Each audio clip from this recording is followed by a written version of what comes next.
I definitely felt, I definitely feel not great, but I don't feel like completely sick. But I did have a long day. Honestly, I know, I was gonna tell you, and I thought, I was surprised. You guys, surprised.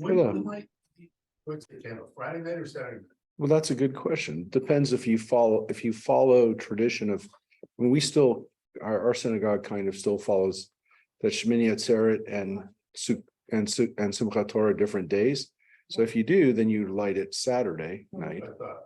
No, wait, did I say that right? Yes, Saturday night, yeah. No, Friday wait, night? Friday night, yeah. Yeah, otherwise, let me just show you. Let me just show you something.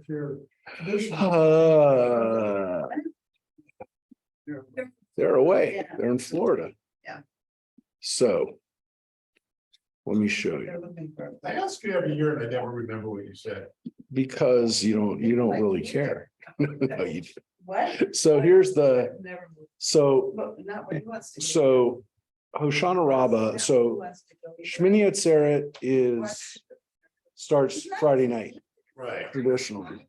If you follow that Shmini Atzeret and Simchat Torah are the same day, Saturday night and Sunday. yeah. Yeah, you'd still do it on this Friday night. You light it before your Shabbat Right. candles. There's your answer, because it's Shmini Atzeret that you do it at. The only difference is, yeah, Shmini Atzeret. The only difference is again, the Reform movement holds Shmini Atzeret and Simchat Torah the same day. Oh, really? Yeah, so they would have the Sukkot, the Simchat Torah stuff on Friday night. Really? Yeah, which I've always felt weird about, but Because it's always the next day. yeah, but they don't follow the 2 days of Chag. Because they don't follow 2 days of Chag for anything. Simchat Torah is the second day of Shmini Atzeret, but they Right. can't call it that. We can't call it that because Shmini Atzeret literally means the 8th day, the 8th day of festival. So they can't call it the 9th day of festival. So they call it Simchat Torah, and it became the day for restarting the Torah. But because the Reform movement only holds 1 day of Chag, like in Israel, they don't have a separate Simchat. Correct. So that is, yeah. Yeah. Yeah, they'd have the celebration then. And that's why we have that up there. Let me get that. Let me get the Torah portion. The Torah portion that we read a few weeks ago. Ki Teitzei, which I like a lot, but we're in the midst of it right now, chapter 22. We started it last week. We started Ki Teitzei right over here. We started what? Hanukkah is early this year, but next year it's late. Next year it's late. So yeah, we were reading Ki Teitzei. We started it last week. And then this week we started, or see, here's Ki Teitzei.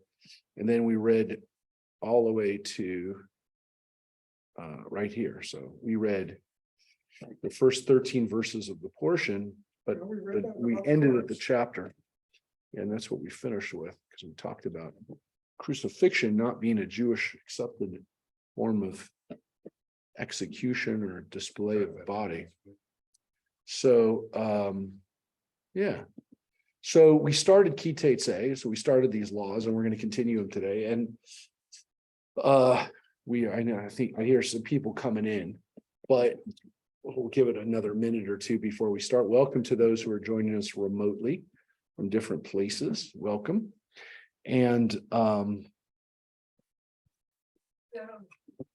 who is that? Cheryl and David are there. Somebody, who else is here tonight? A few people are coming on. Yeah. Were you going to say something, Mike? Sound like you were going to say something. I was saying Hanukkah next year. It's late. The first night is Christmas, yes. It goes over New Year's. Yeah. Really, into next year? Yep. Oh, that's unusual. Next year, Hanukkah goes into January. Right, Mike? Because first night is the 25th. I know. It's crazy. 20. It's gonna be If we still have it. It's gonna be crazy. Hanukkah actually ends on the 1st. No. Yes. Think. Well, it ends on the 2nd. The last candle is the 1st, the night of the 1st. So. Yeah, so this year it's very early, and then next year it's late. But you would say my grandfather was When did he die? Gregorian calendar died on the. I don't know. It's like the second week of January. Well, welcome everybody. Come on in. Today, we're going to read the most mitzvot that you can possibly read. In the sense that almost every verse is a separate mitzvah. Seriously. So Kitei Tzei has like 70, over 7, like I think 72, 73 mitzvot in the way we count them. So we started it last week and we read some of the mitzvot, which really were kind of the wayward and defiant son we read about the wife, about taking a woman into your house and making sure that you really want to be married to her. But that was a few verses actually on that mitzvah. So we read about 13 verses last week, and it was really only like 3 or 4 mitzvahs. This week, literally every verse, almost every verse for a good chunk is going to be a separate commandment, and some of them are going to have nothing to do with the previous verse. And in some cases, it's just literally one verse, right? And so there's not even an explanation or a discussion about it. It just gives us this one. This class is great. We can actually discuss Each mitzvah. Yeah. Yeah. We're in a rush, right? So I have no idea like where we're going to finish it. I figured like somewhere around 23 or 24, we're going to finish. At the end of 25, so through the end of 25, that's Kitei Tzei, and then Kitavo starts chapter 26, and then that changes. That's a new part of the book of Deuteronomy. I don't want to say the mitzvahs, that's kind of the end. There's a couple more, but pretty much that's the end of the laws. It gets into Moses getting back to saying goodbye to the people. And it gets into the Kitavo, goes through the rituals that we're supposed to do for the pilgrimages. And then it kind of goes into almost like what we had at the beginning, which is a kind of Moses kind of grounding the people again. And then with Moses's final words, which we're going to read this weekend. On Saturday night, we read the very end of the Torah, V'zot HaBracha, the very last chapter. So we're there this week, or close. So we're about 8 chapters away from 9 chapters away, or so 10 chapters from the end. But yeah, we'll be reading this for a few more weeks. And again, I'm not sure how many of the laws we're going to get into now, but last week we kind of talked about a little bit about war, a little bit about punishments. And there's a little bit of that here today too, you'll see. And we obviously talked a little bit about the rebellious child and the fact that the Torah mandates you can kill a rebellious child. I Joanne. can. Says so in the Torah, right? If a householder has a wayward and defiant son, doesn't say anything about daughters, by the way, doesn't say anything about daughters, who does not heed their father or mother, does not obey them, even after they discipline them, they take hold of him and they bring him out and they say to the elders, this son of ours is disloyal and defiant. He does not heed us. He's a glutton and a drunkard, right? That's the famous line. And they put him to death as the son. Yes, Mike? As the son, yes, I was going to say. So that's where we left off. Now today, we're picking up with, again, as I said, a whole litany. How would you say a litany of laws? Some of them I think are kind of bound together by, I've said, kind of like build the discussion that we have about treatment of animals, which is also perfect timing because our pet service is coming up. And we've talked about it. And we also kind of read in the past couple of weeks, we read about not wasting trees and not cutting down trees that you need later. So we talked a little bit about flora, and now we're going to talk about fauna. And it actually starts with that right here. If you see your fellow Israelites' ox or sheep gone astray, do not ignore it. You must take it back to your peer, which of course is a weird translation of the word achicha, which means your brother. So the word brother is used both. I'm not really sure why they didn't use the word fellow, because it's the same word. Achicha is used both, but I guess they wanted to use their thesaurus. But people, I'm sure the King James says your brother, right? Yeah, and that's what achicha means. Re'echa is your neighbor or your fellow, your kinsman. That's the way they translate that. Achicha actually has a connotation, at least, of being even closer in relations. Re'echa, again, could be a part of your community, or maybe even better, they're your fellow or your peer. Like when we translate the words "ve'ahavta l're'echa kamocha," love your neighbor as yourself, or love your peer as yourself, or love your colleague or your friend as yourself. That's the way they translate the word re'echa. It doesn't say love your brother as yourself. It's achicha here. It's re'echa in other places. They're both words that are used. But here it's definitely your fellow, your brother. It's probably not literally your actual brother, which is why they don't translate it as that.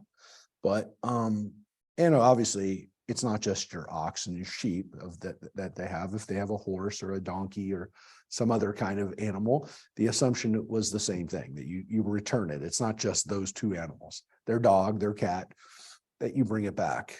And not because you want to, not because you're being a good person, not because, you do it because God told you to do it.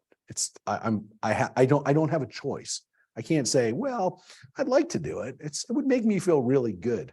So sometimes when we do something like that, we walk away going, oh, I feel so good about myself. I just brought back the animal.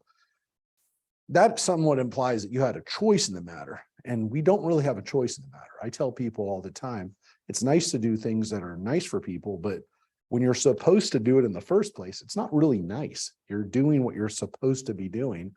And, unfortunately, when the expectation is that people won't do that, it sucks. I mean, you should be grateful that the person brought it back. I mean, it's nice that they took time out of their day. You say thank you. It's not like you go, hey, that's what you're supposed to do. Mary did it. You found it? I said, just leave it. Mary.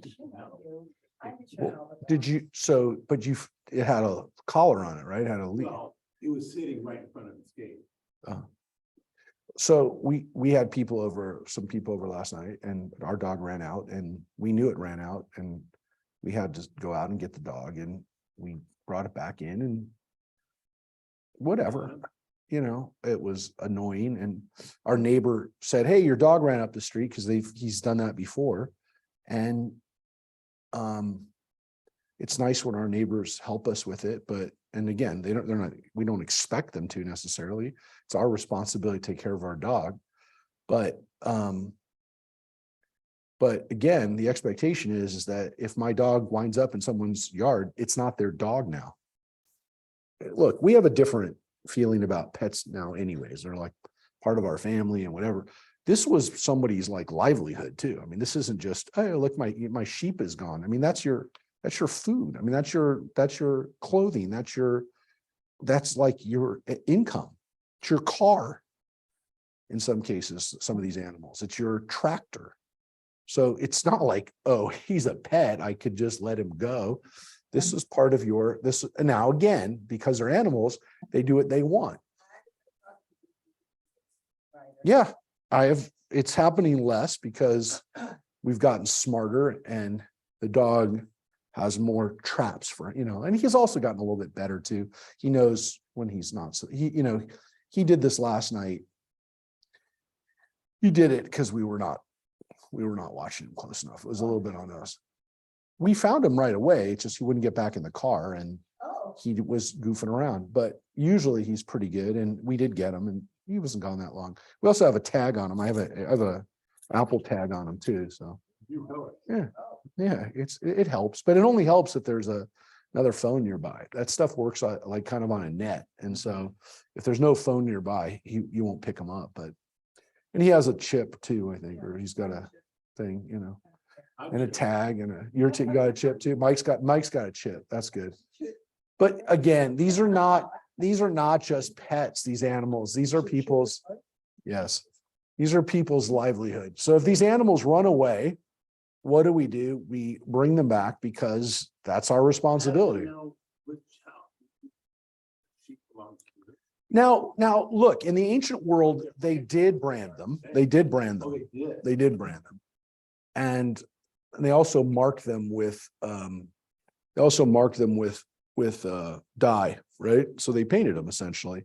So they'd paint a sheep, and then of course the sheep, they'd shear it and then they'd have to redo it, but they marked it.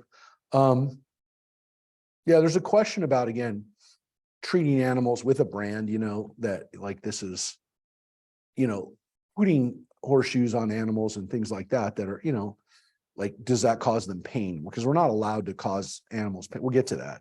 That's in the portion too. But this is more about, again, returning people's property. And also, again, the expectation that that's what you do. This isn't like, if you want to, you do it. And here's what it says specifically, as Mike wants to know. How do you know? If your fellow Israelite does not live near you, or you do not know who the owner is, you shall bring it home and it shall remain with you until your peer claims it, and then you shall give it back.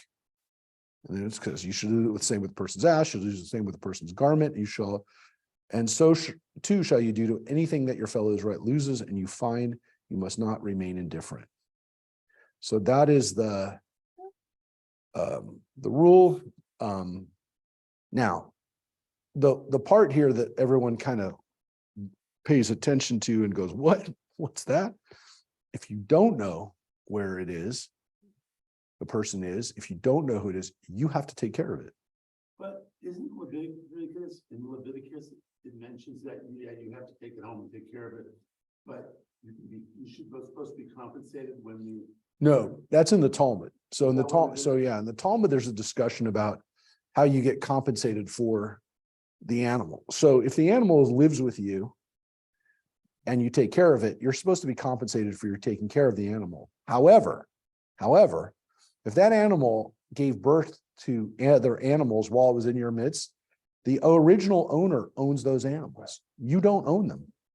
So if that was a cow and the cow has babies, and then the guy comes back and says, "Where's my cow? I think you have my cow." You have to give the cow and the babies to the new owner. Now, assumedly the owner would give you a little something, but they don't have to. There's not like they have to give you a certain amount for the animals that now you've been taking care of too. So it's pretty strict. And it also kind of guarantees that, like, if people lose something, there's not a statute of limitations on when they can come back and get it. You don't go, hey, because, like, if you lose something and you lost it and somebody found it at a whatever movie theater and they go, you can come back in 6 months or 30 days or whatever. And if no one's claimed it, you can have it. It doesn't say that in the Torah. She was found at 3 months just wandering around in the ship. And they kept her for about a week before they put her on being adopted. That's how we got her. So, And there was no chip. and so they waited for someone to look for her, and then we got her. So, There's nothing about trying to find you. well, there's nothing in here about trying to find the owner. In the Talmud, there's discussions about, having people look for the owner. Look, the Talmud goes into this discussion a lot. There's a huge amount of Talmudic discussions about this. There's a tractate that's all about finding things and taking them home with you. And what's interesting about it too is that, like, you're considered a guardian of that thing. So you're like liable for damages if the thing gets ruined. So if you take it home, it sounds like a Curb Your Enthusiasm episode. If you take it home and then you damage it, it's your responsibility to give it back to the person in the condition that they lost it. It's also, it's a cat, you can keep its milk. You can keep its milk. A cat, No, cat. It's- if it's a cat milk, it's cat milk. Yes. Yeah. But there is this understanding that you have to, you're a guardian of that item. Yeah. You're a guardian. That's the word that they use for it. Guardian, shomer. So, yeah, it's very strict. Does the And code mention what if the animal is old and dies and you're keeping? I think it does, but I think it's like, you're not responsible if the animal dies and you didn't kill it, then it's not your responsibility, but it's not something you'd want to, No. it's not something you'd want to have. It's a tough one because you really become That's why the code is- custodians. Yeah, but you're custodians for your neighbor's stuff. I mean, that's the interesting thing about this is that it's not finders keepers. That's not a Jewish law. It's not a Talmudic law. It's the exact opposite. It's not finders keepers. It's actually, it's not yours. And gosh, I mean, it's a very different, a very different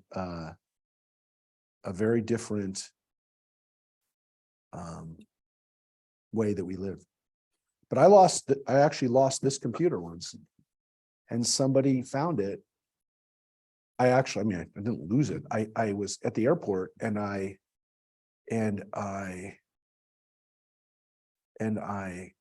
put it on the roof of my car, my computer bag, and I drove off and the computer bag fell off and the computer you can actually see got run over. And they fixed it. They fixed it at Apple, but they wouldn't fix the case because they said the case is not insurable. And the guy who found it found me through Facebook. Wow. And he contacted me and he said, I think I have your computer. You're like, Yeah. Yeah. And I'm telling you, like, obviously I actually gave the guy, a reward. He didn't ask for it, but I felt like, he really went out of his way to find me, to give me the computer back. I have a girl. And I remember the dude lived in Compton and I met him, but I think I met him somewhere in the valley. I met him in Burbank, not far from the airport. And he had come there. I forget why he was there. He was like dropped off there, took the train to there or something. But the guy really went out of his way to find me. And I was like, I really appreciated that he did that. And yeah, I mean, I've heard other stories of people losing their wallet and people using, nowadays, doing an internet search, finding them on Facebook, messaging them, because you can message people, that you don't know. And it's really nice that people do that. So I think like we do it now and we're surprised, right? And we feel like, if we do it, like we're heroes if we do it. But the weird thing is like, based on the Torah, we're just doing our job. It's like, thank you. That's what I'm here to do. And it's kind of like a different assumption than our culture, than our society has right now. Yeah. So a little different. And again, I think that's what makes, a country like Israel a little different, which is that like people, like if somebody sees somebody's stuff and they're like, that person doesn't have it, like I've seen it happen in front of me in Israel. People go up to somebody and go, that's not yours. You just took that from somebody or took that, you're at the beach and somebody takes their stuff and they're like, that's not your stuff. And they'll just like intervene on behalf of somebody else that they don't even know. So that takes a certain kind of mentality of, communal responsibility.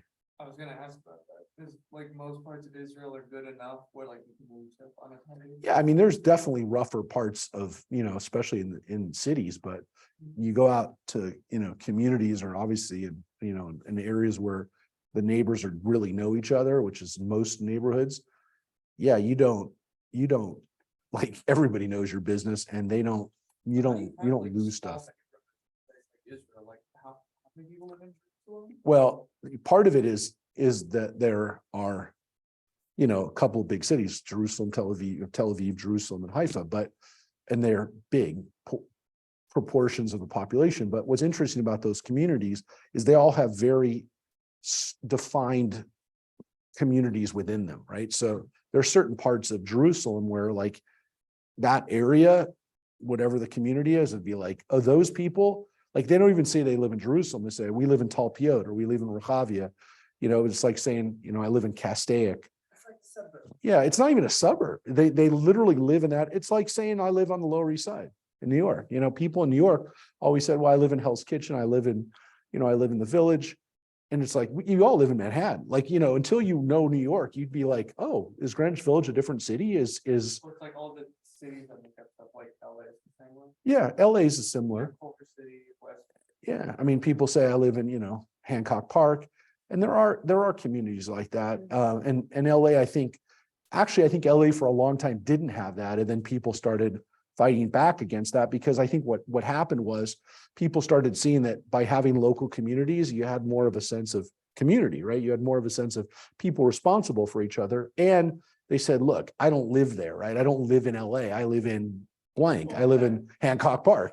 And then people were like, there were areas, right? So there were areas, especially ethnic enclaves, right? Where someone said, I live in Little Tokyo or I live in Chinatown, Little Armenia. People said they lived in those areas. But what happened, I think really it started happening in the 90s, late 80s, early 90s, is people started saying, dude, I don't live in Canoga Park. I live in West Hills, right? So they said, I live in Valley Village. I don't live in North Hollywood.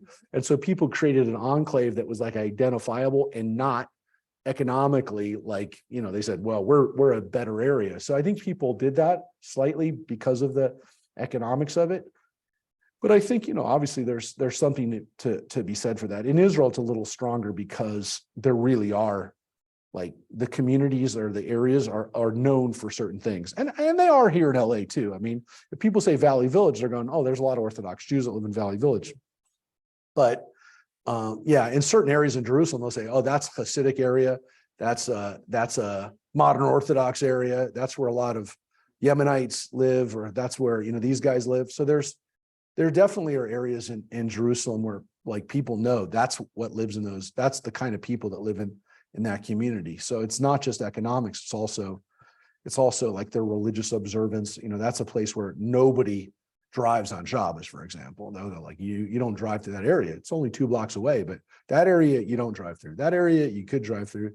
That area you don't. That area will have a restaurant open. That area won't have any restaurants open on Shabbos. So people definitely have that feeling in Israel, and it's just different. I mean, I think it's not even, there's not a place that I've seen in America that's comparable. So here's another rule about animals, right? If you see your fellow Israelite, and again here, it's achicha again, brother, or whatever, your the other people in your community.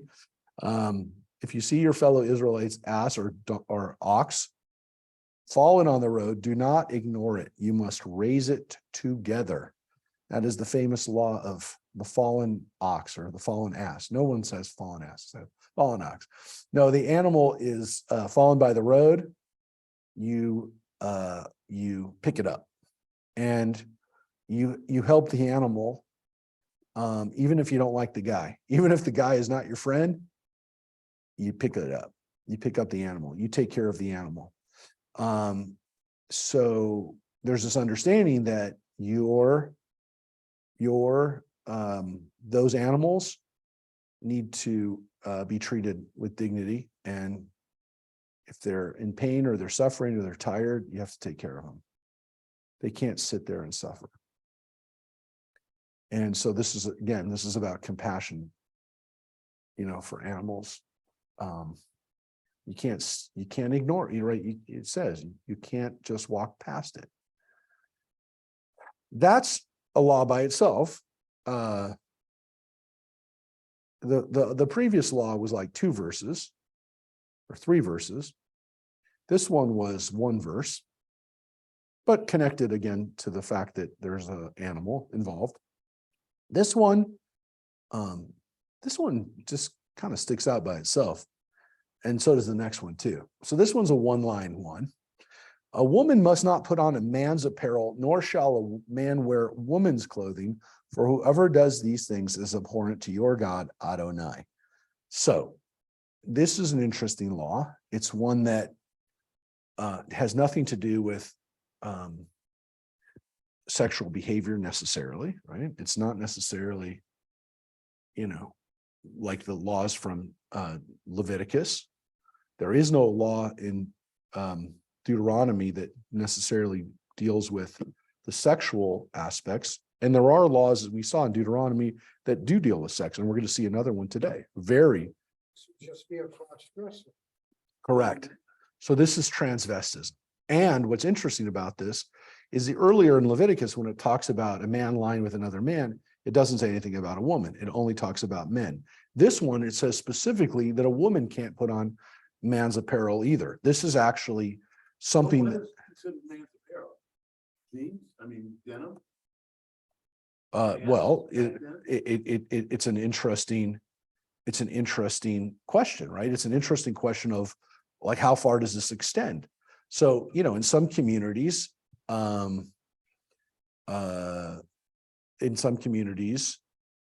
it was that men and women couldn't wear opposite clothes, to the extent that if men wear pants, then women couldn't wear pants. And that actually still exists in some Orthodox communities today, where women are not allowed to wear pants. They have to wear a skirt. Even if they have pants on, or sweats, for example. You can't do Pants. Well, you can. You can. People do it out of respect and out of but nobody will hassle you anymore. But yes, technically speaking, people would wrap a skirt around them, even just like a scarf around their bottom half if they're wearing pants. So even in like my daughters played in an Orthodox softball league, and the girls, well, it wasn't all Orthodox, but they're not. So they were in this league, and they wore baseball pants, but the other girls would wear baseball pants and then a skirt over the baseball pants, or not so much the baseball pants, but they would wear like leggings and then a skirt over the leggings. And my girls were 10 or 11 at the time. So, this is an interesting issue because, this was something that, is still taken seriously by, by people in our community today. So if we look at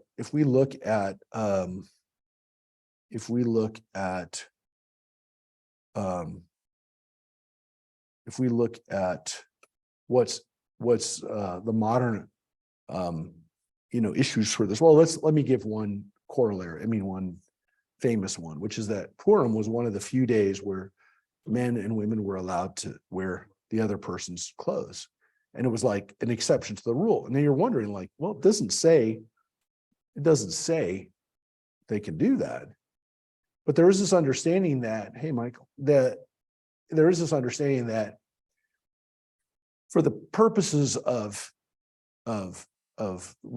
taking on this religious observance of costumes and getting, dressing up and playing, that this was not for the intention of presenting oneself as a man or a woman. The opposite. I don't know for Halloween, but you could say it was for this. And from that, by the way, people have extrapolated that for other types of acting, that people could have done that. They could have done it, for the purposes of acting, whether it was, for a holiday or some other kind of thing where they were just participating in a day event, that they could do it. But they're definitely, the Bible doesn't say there's exceptions, doesn't. But clearly people allowed that to happen, and it still happens. In Orthodox communities, you'll still see people that are dressing pretty much anything they want for Purim. So that's happened for a long time. we'll talk about, and we'll see in this week's portion, there seems to be an issue of not presenting things that are supposed to be one thing as something else, right? So we're going to get into that, and we'll see that to some extent. But this was a big issue. This issue of a woman wearing men's clothes became an issue. This is a very famous story, Joan of Arc, right? Joan of Arc accordingly got in trouble. Deuteronomy chapter 22:5 that we just read, that a woman shall not wear that which pertaineth unto a man, made cross-dressing an anathema. So, and that again, that there were other teachings about it. Against St. Thomas Aquinas says that. But again, she was burned at the stake, right? So, this was partly, at least, based on she was not supposed to wear soldiers' clothing anymore.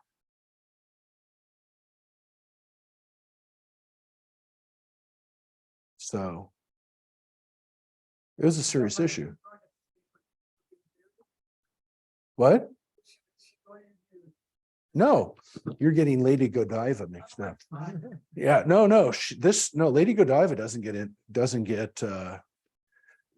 burned. She just made a statement. No. This woman, Joan of Arc, was killed. And one of the issues, again, that made the issue, they had warned her, they had told her to stop dressing as a soldier, and she didn't stop. Now, her argument was, hey, look, I'm going off to battle and I'm not doing it to dress as a man. I'm doing it because I'm fighting. It didn't matter. So we don't know if people being punished for the same reason in Jewish tradition, but it did happen. And again, we do have this famous historical context of Joan of Arc. So this is another law that people look at from today's world and say, well, is this law relevant anymore? Is this something that we're going to uphold? Is this something that we're going to adhere to today? So it's an interesting question, right? Because for most of us today, this would not be considered to be like top on the list of things that we shouldn't do. It doesn't say here it's a punishable by death situation. It says it's abhorrent to God. The same words toeva are used for not keeping kosher. That these are abhorrent things that you're eating. So here's the question. Is this law something that we're going to enforce at the same level that we are going to enforce people who don't eat kosher food?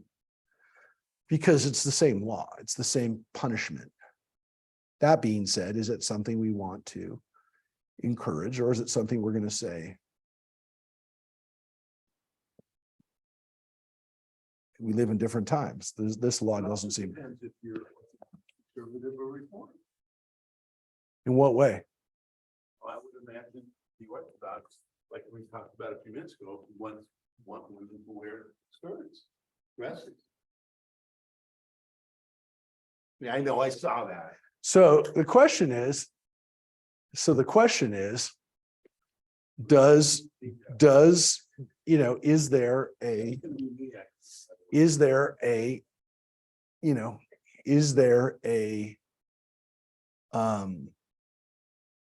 an issue doing something that promotes, drag? So I have mixed feelings about it from this standpoint, because look, I clearly, in my book, the Torah says we're not supposed to do it. I don't find for me personally, it's not that I feel offended by it. It's not something that. It's easier to tell if a man is wearing a woman's clothes, whereas women wearing men's clothes, a pair of jeans, how many people wear, how many women wear jeans? Yeah, You know, how many women wear a Like, t-shirt? there's female cuts for things as well. But Like, not all like, females I've wear. seen, friends of mine, I've seen their jeans, like, I couldn't fit in that. The hips are wider. So- the way the- so, look, today, it's a little bit of a different issue because one of the things we deal with is that women and men are oftentimes engaged in the same jobs, whereas 2000 years ago, women and men were oftentimes not engaged in the same jobs. Now you can say, well, there's so-and-so was, Ruth went out into the fields too. Yeah, I didn't, we know that, but there were certain jobs that were usually done by men and some that were only done by men. There was no female priest. I mean, there was no female priest. So, there definitely were gender assigned roles in the ancient world, and there were up until a few generations ago. Joanne, Well, how do you feel, or how did you feel about your daughters? dressing? Yes. Well, it's an interesting question. Because if you're a dad of a daughter, you pretty much don't want her to dress, you'd rather her dress in boys' clothes than girls' clothes in a way. In a way, Because you don't want them to dress provocatively, right? So you'd be like, hey, you know what? Let her wear jeans because, but I find today that kids today dress very provocative. Oh my gosh. Yeah. I have no idea. Yeah. yeah, so that is something. Yeah, so we definitely, there were definitely clothes that and our kids didn't even ask us because they knew that we weren't going to let them wear that. But when we were, We didn't let our girls get their ears pierced until they were 18. I didn't get mine first till I was 30. Well, Tracy didn't get hers until she was 50, but I mean, she just got used to it. but Right. even in the eighties, when I first started working for Prudential Insurance, I had to wear a tie, women had to wear, You dress differently. we had to dress, women had to wear their skirts, your dresses. Yeah. And that's how it was, even in the eighties, that was that way. The Senate, they just changed that to rule too. They up their ante about how men and women need to dress when they're in the Senate. Well, yeah, they went back and then they went back to, yeah, so they went back and started enforcing it. Look, we definitely live in times where these things are changing. One of the reasons why I was not like real excited about doing a drag bingo ish thing was not because like it's offensive to me. It's not, like I said, it's not my cup of tea, but it's not offensive to me. But what I just don't think is that, like, to me, it's just like, that's not, because there's a law in the Torah about it. I don't want to flagrantly violate a law of the Torah. So it'd be like this. I don't tell people that you're not supposed to eat pork, but we're not going to have a pork eating contest at the temple. That's all I'm saying. So that was my feeling about it. Serve ribs. I wasn't going to go to the mat on this, but I didn't feel like, and then they told me that they did a drag thing for the Blue Star Moms and the other stuff. Like they were telling me the other things that they'd done for. I'm like, look, I'm not going to make this an issue, but that was my take on this, which was, Drag's kind of a separate. why is that? Well, because you're caricaturizing. Like every guy who dresses in drag on RuPaul's or whatever, is making a mockery of what women are like. They wear 8-inch high heels, massive fake, breasts, these wild dresses, giant beehive hairs from the 40s. So if people aren't listening to what Jesse says, is that it's caricature and everybody knows that. That's what That- I understood with that law, is- because it goes back to what Genesis told us, each man and woman is made in God's image, so making fun of that is abhorrent by me trying to look like a woman and acting like I'm off my rocker. Oh, I thought you meant that it was okay because it was. No, That's what I because thought. man is, because Adam was made to be Adam, he shouldn't be trying to look like Eve, that's not his job. Well, some people would say it's so over the top that it gets to the point where you're not really pretending that it's a woman. Yeah, but then you're still making fun of the appearance of women, which were made in God's image, and that's still abhorrent. Well, women, what do you think about that? I know, but I mean, Jesse's point is that it's satirizing women. I never thought of it like that. But I think about dress rules and regulations, there should be some. I mean, when you go to school, as an example, and when you go to certain things like synagogue or. There should be, I mean, there was when I was growing up, there isn't anymore. Mhm. I mean, we weren't allowed to wear jeans. I have to go to the restroom, which I never have to do. Continue this discussion. Wait a second. I need to give the mic to whoever's gonna continue this. discussion. Run to the restroom. Joanne, people didn't hear you. Oh, yeah, they heard me. But no, you're right, Joanne. I think it takes away something. I dress, that's right. Every man had a jacket, maybe not a tie, but every man at least had a Yes, jacket. yes, And and, every woman, or Basi- 90% of women were wearing dresses. or skirts, Yeah. yes. I didn't wear pants. No. No, I My just, mother never did. No. My sister never did. no, I did, but my sister. well, I hope you did. No, I wore skirts. Oh, we're right. Anyway, no, and I think that there's something, I think there's, We had a strict dress, no pants for girls. In the summer, we were allowed to wear shirts, but the boys had to come down to here, to wear shorts. listen, I wore a summer dress and we didn't have air conditioning, in school then. And it was up, it was, Did you have cars back then?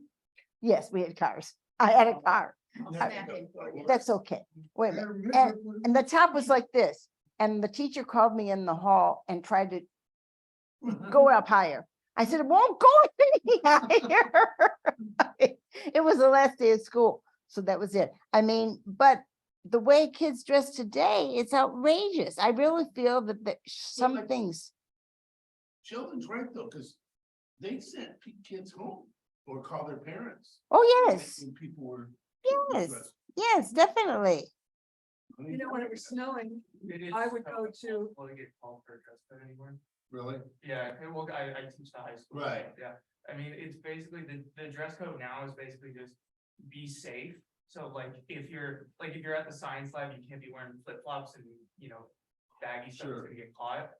And nothing that overtly, has, racial or gang affiliated stuff. So if I Right. showed up with a giant shirt that I got from a clan outfit, I get sent home. Or something that's, like showing, Bloods or Crips or something, I would All get right. sent home for that. But I But remember anything else, hey, okay. when I was in Yeah, I high don't school think and it's- there was snow. Yeah. We could wear pants underneath our dresses, but we had to take them off. Yeah, right. When you got to school. It was like. So anybody at home have any comments about this? Any feelings about this? I haven't heard the phone, heard the over Zoom. Anybody?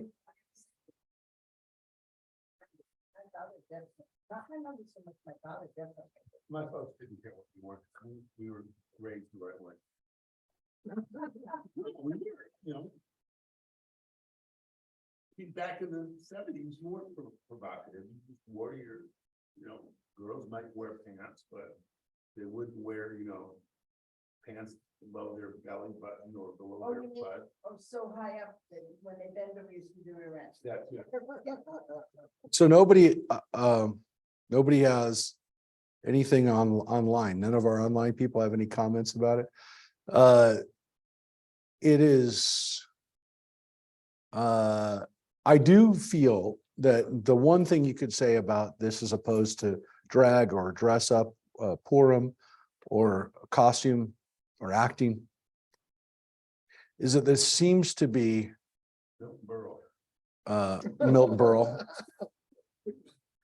That it's, yes, that there does seem to be an implication, or at least the Talmud kind of understands it as regular behavior, that it's not like somebody is just putting it on once, Right.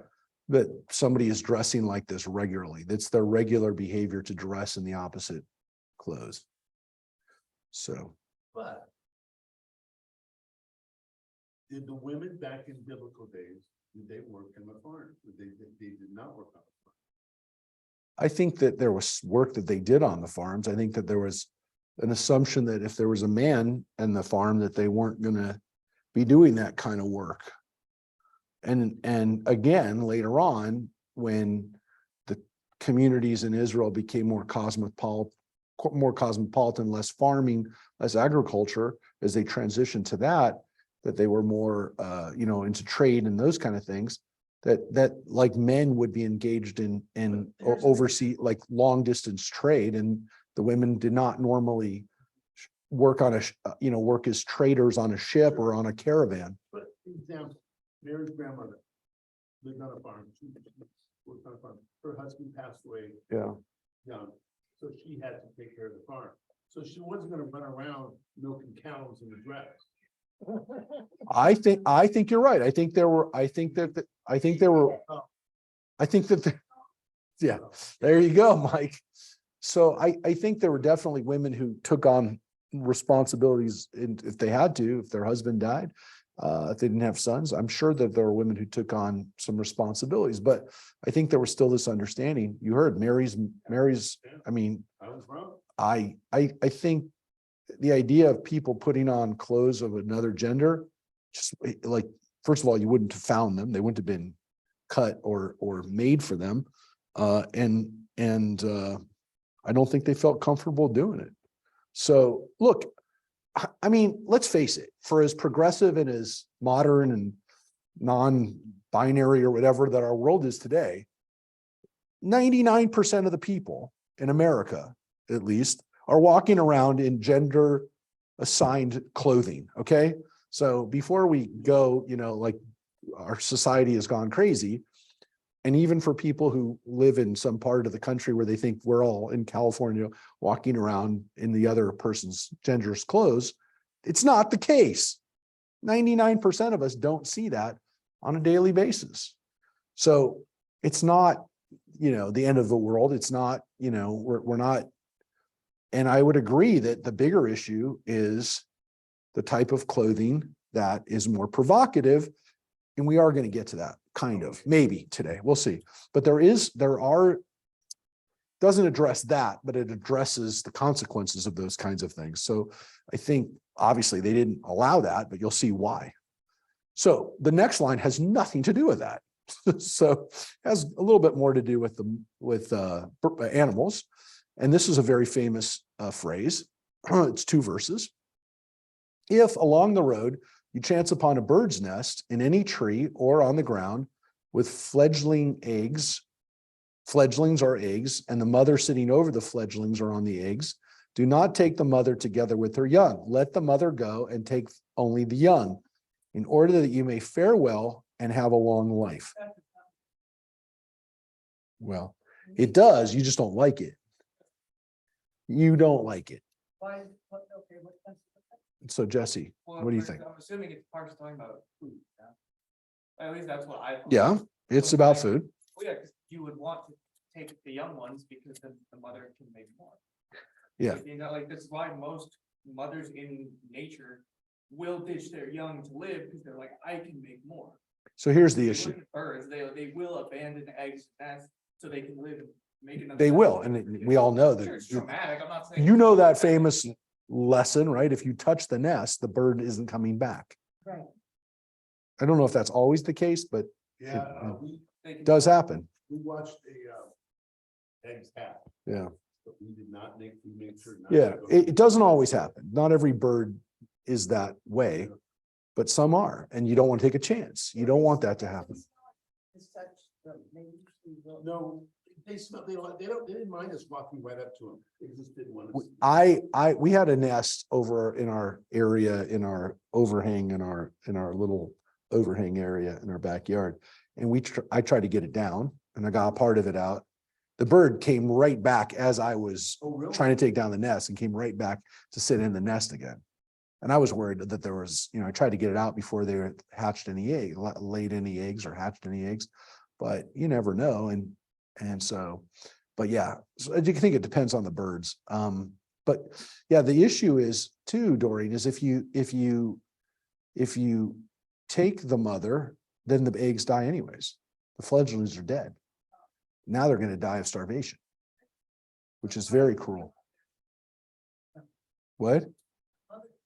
Yeah, so if you took the mother and left the eggs, they would die. So you take the eggs and the babies, not the mother. They're going to die if you take the mother. So if you take the mother, they're dead. Well, you're hungry. You got to eat. You're hungry. It's not like you're not like you're going to eat something. You're going to eat something. Assuming it's just also a continuation of kosher laws, you don't boil a kid in its mother's milk, kind of the same thing. It's similar. Yeah, it's a similar kind of, that was a perversion of life. You know, of basically saying that, you know, we're gonna, Let the mother go. Yeah. Yeah, but it says do not take the mother with you. yeah, So the idea is So- like, no, they're gonna eat the little babies. so you Oh. take the baby chickens. Yeah, you let the mother go. You shoo the mother away and you take that stuff. See? So that's the concept. And people don't like it because they're like, that's very cruel, but if you're gonna eat something, they're saying eat that. Yeah, that's, I'm not gonna go there, but yeah, for everybody who's upset by this, you can think about how much bird and cow meat you ate this week. But the animals, the concept here is that you let the mother procreate again if they have to. You know, we like to tell people this is the famous law of the stewardess, right? When the mask comes down, put it over your mouth first before you put it over your baby, your kid, right? And everyone, whenever the stewardess says that, you kind of cringe a little bit going, oh, you got to save the baby. But no, because if you're not alive, you can't save the kid. So it's a similar idea, which is you think like, you know, children first, but they're not going to live if the parent isn't there. So it's kind of that idea, which again is practical. It's not necessarily what you want in the Disney movie, but it's life. And it's how you preserve life and continue life. What's very interesting about this law, as opposed to most of the other laws we read here and most of the other laws you're going to read in the Torah, what's unusual about this law? It's not the law itself. It's virtually every law we have in the Torah, 613 commandments. This one has something that we very rarely say, but we see it a handful of times. In order that you may fare well and have a long life. We never get that in the Torah. There's a reward for this. There's a payout for this. Now, this just freaks people out. The other part of the baby, killing a baby or an egg doesn't freak people out. And I'm talking about the Talmud, freaking people out in the Talmud. This freaked out people for thousands of years. Are you kidding me? Of all the laws in the Torah, this one is one that we get a long life for? This one? Like the laws we just read about keeping giving back somebody's property. I mean, what about that? I mean, what about, not raping a woman that you capture in battle? How about that one? This one? Keeping a mommy bird alive? That's crazy. And so the rabbis looked at this and said, this is not normal. And they actually derived an interesting kind of teaching from this. One of my favorite teachings is when the Bible tells us this here, it's actually, the rabbis kind of derived that it's always there. It's always there. Why? Because if it's for this minutia level of, like, really? If it's for this law, it's for all the laws. And we never know which law is the most important law. We can never say in the Torah, this law is the only law that I need to follow. It's like the M&Ms. In the contract of a rock room, they knew. The writer, yeah, If there were no particular color M&Ms. yes, Then all the other parts of the contract. would fall. yes, it was the M&M writer in the contract, which is, as Sheldon said, we put it in there to make sure that they follow all the other things. So yes, this is the M&M writer. This is the law in the Bible that you go, oh, I guess I don't know what I'm not going to pick out one law to follow because this one I better follow. So it causes us to really kind of examine all of our system of like, well, what? I mean, how do I know? You don't. Today we just got to eat a lot of eggs. So that we live a long time. Yeah, it doesn't say anything about cholesterol here, right? Let the mother go, right? So so there is this understanding that you're showing compassion to like one of the most basic forms of life. Like chickens and birds are like, you know, they're like, it's like the lowest sacrifice, right? The cheapest sacrifice, like I mean, there's this understanding that it's like, it's not even like you wouldn't even think about it, but you do. The Torah tells us you have to think about it. Even the bird you're responsible for. As Jesse reminded us last week, you know, the Torah talks about the beginning in Genesis that we're responsible for the animals. It doesn't say, hey, you can go out and, you know, beat them and eat them and treat them like garbage. You're there to protect them. And so this kind of goes back to Genesis. This goes back to the very beginning with this understanding that, you know, you're here to protect the animals. You're not, just because you're given dominion over them doesn't mean you do anything you want with them. And power doesn't mean that that gives you the power to abuse them. So the Torah is actually, you know, reminding us here of the very beginning. So, and even for an animal like this, not necessarily even like the big cow or the donkey or the other things that, you know, you'd go, well, of course, got to take care of the animals. No, you have to take care of a little bird too. So there's an interesting midrash here too, that we have a little story that this is what caused, we actually talked about it on Tuesday when we looked at Ezekiel. We were talking about Pardes, about the 4 rabbis that went into the Garden of Eden or went up to heaven, the ones that with Rabbi Akiva were engaged in mystical travel to the throne of God.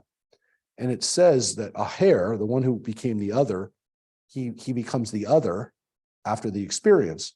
But the rabbis actually get into a discussion. Was that really what made him become Aher? What made him go to the dark side, so to speak? He's the Anakin Skywalker of the Talmud, in that he went to the dark side.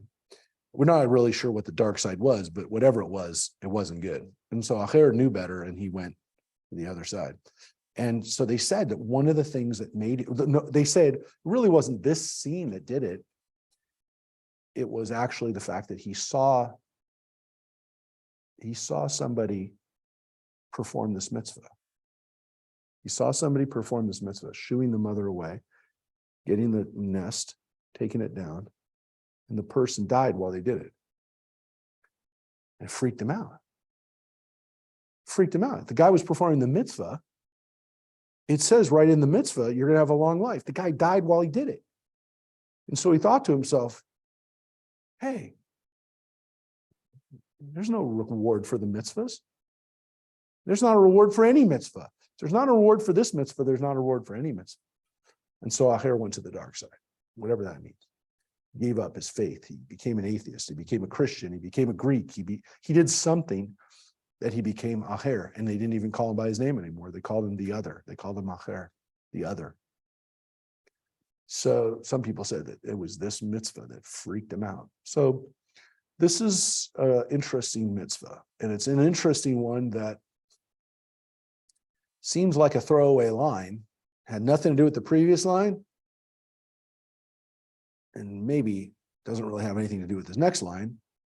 Maybe it does. You decide. It's another famous one-liner. When you build a new house, you shall make a parapet for your roof, so that you may not bring blood guilt on your house if anyone should fall from it.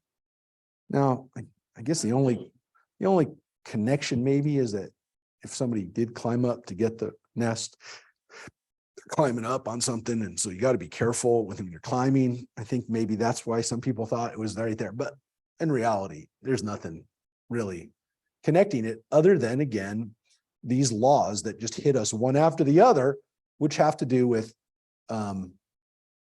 protecting our lives. Now, this one actually tells us not that there's a reward for it, but if you don't do it, you're bringing guilt on your house.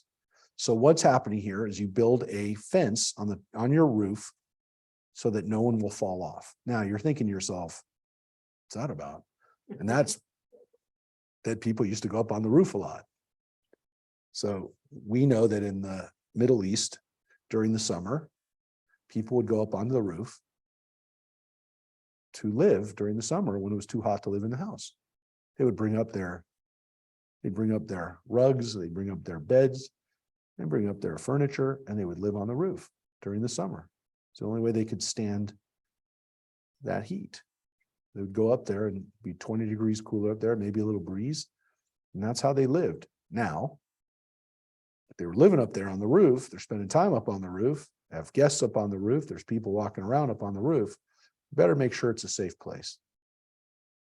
This is where we derive this responsibility we have to make sure that our homes, our workplaces, our buildings that we're responsible for are safe.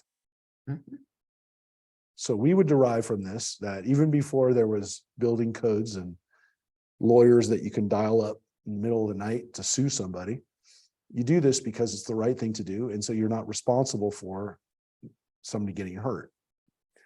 So the Torah was way in advance on this responsibility. This is something that, again, we don't see this exact type of law in other people's codes. This is your building, you're responsible for it. Don't screw up. That's what you have homeowners. That's what you have homeowners for. That's correct. The rabbis interpret from this, extrapolate from this, that this isn't just your house. It's anything that you own, that you're responsible for, that you have to make sure that it's safe. So the rabbis derive from this that your car needs to have seat belts. Because if it doesn't have seat belts, then you're responsible in an accident for the blood guilt of what happens for people that are not being kept safe in your responsibility. So they would extrapolate from this all different kinds of things, even to this day, of what you're responsible for when you are taking care of somebody, when somebody is in your building or your care or your car, you're responsible. Question. Yes. I have always wondered, we protect our children at all time, and no school buses have seatbelts. Interesting, right? Puzzled me forever. Yeah. I have been on school buses that have seatbelts. But it's rare. Yeah. And part of the reason is that there was a feeling that if there was an accident and the children were, let's say, if it goes off into the water, there's no way for the children to be, and I think it happened a few times where a bus went into the water, into the ice. And if the children had been buckled, or they may have been buckled in some situations, and they died because of the bus driver was incapacitated or dead, there was no way for the children to get out. And so I think there was a couple situations like that. And so they said that because of that, and because there's usually only one adult or few adults in there, there's no way to help the children if there's a fire or if there's something that the only way for them to get out is for them to be unbuckled. So I think that's how that happened. And yeah, it's one of those weird things where people said, yeah, but that's even more dangerous if we didn't have that. But yeah, there's liability issues for for protecting people, which, again, like, Joyce, I mean, you oftentimes can't sit in a front seat because of the airbag, because Right. that would cause you more damage than not having the airbag, right? So Absolutely. So So- there are puzzlements and things I don't fully understand. yeah, I think that, again,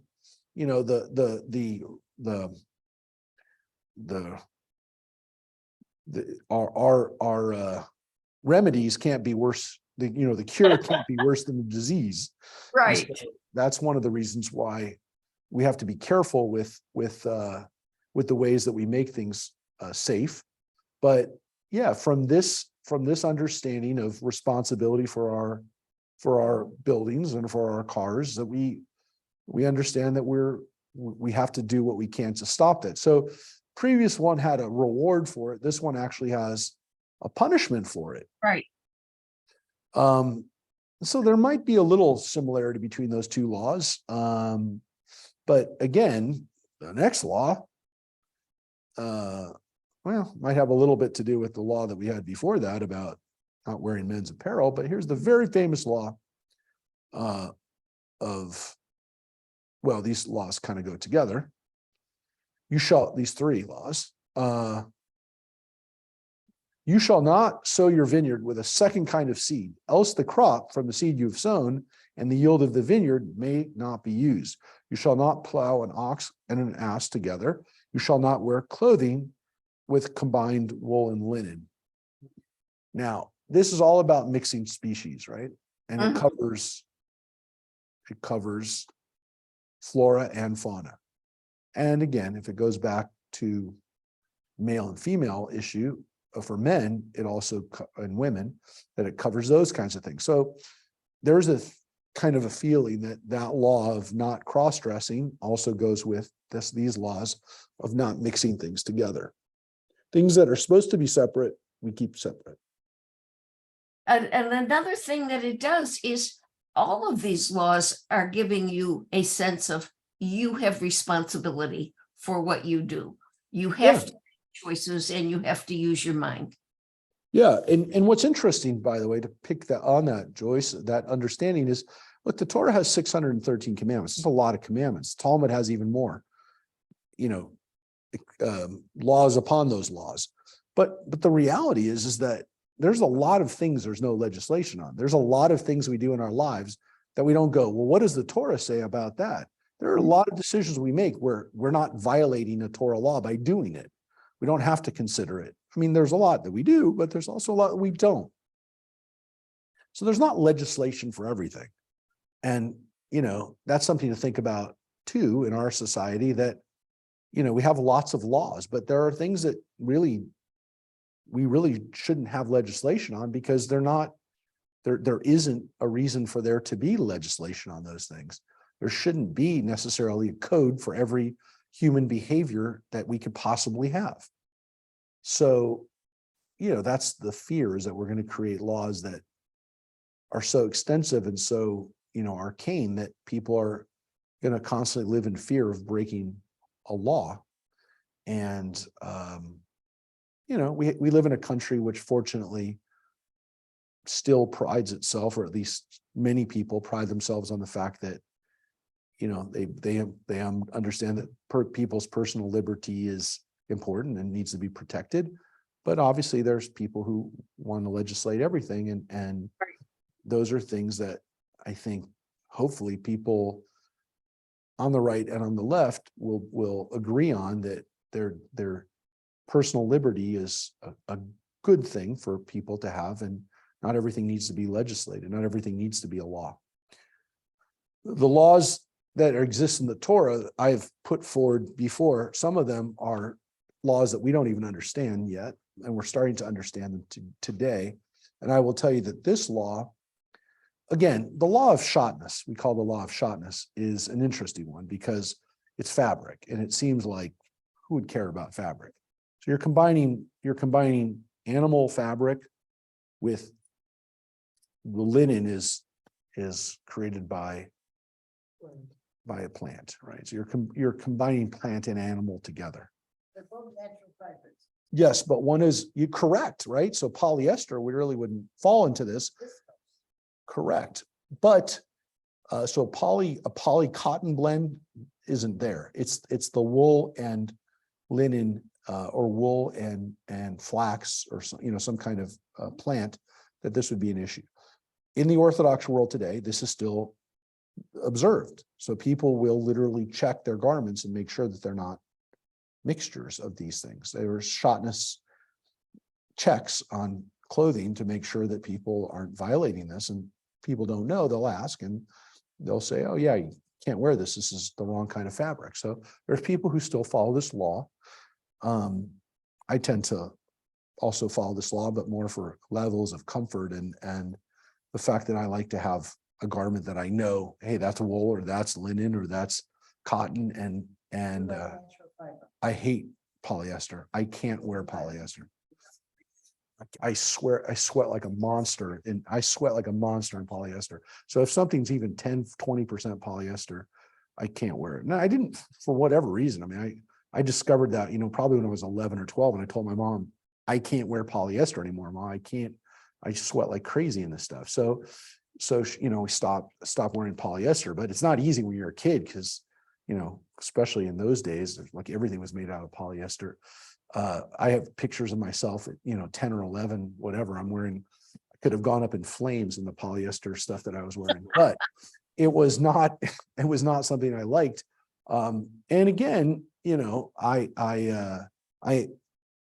not 100% advocating or kind of explaining why, the concept behind this is, again, not mixing things together that are not meant to be together. The ox and the ass, we understand this not just because the animals are not meant to breed with each other and they won't breed with each other, but it's not fair. It's not fair for the ass to be plowing with an ox, which is twice as heavy and twice as big and much stronger. It can't keep up with it. And it's gonna drag the ass along, or again, the ass is gonna have this unfair burden, and it's not fair. So you can't plow two animals together that are not equal. It's going to cause one of the animals to get hurt. So that's an understanding there. You'll see a little bit more about animals too, but that's another law about protecting animals. But the first one, which is about putting seeds before, the seeds. Yeah. 22. Yeah. So this is an interesting one because this is about blending seeds together. Now, I will tell you that for thousands of years, human beings have been engaging in genetic alterations of animals and plants. We've been doing it for a long time, thousands of years. We've been conducting experiments on what kinds of things we can breed together. We're doing it now at obviously an accelerated rate since we have been able to understand genetic code, DNA, acquire the technology to do gene splicing. We're doing crazy stuff. And you and I, we don't even know what's going on right now. And as a matter of fact, we probably all were exposed to COVID because of this kind of research. I mean, if it wasn't intentional, it was unintentional, it was still done by people in China with or without US funding. I'm not going to get into that. We don't know. I'm not going to say we have the proof, but most likely, again, most people, even again, on every political side, understand that this probably came out of a lab, and a lab that was engaged in altering DNA and altering viruses. So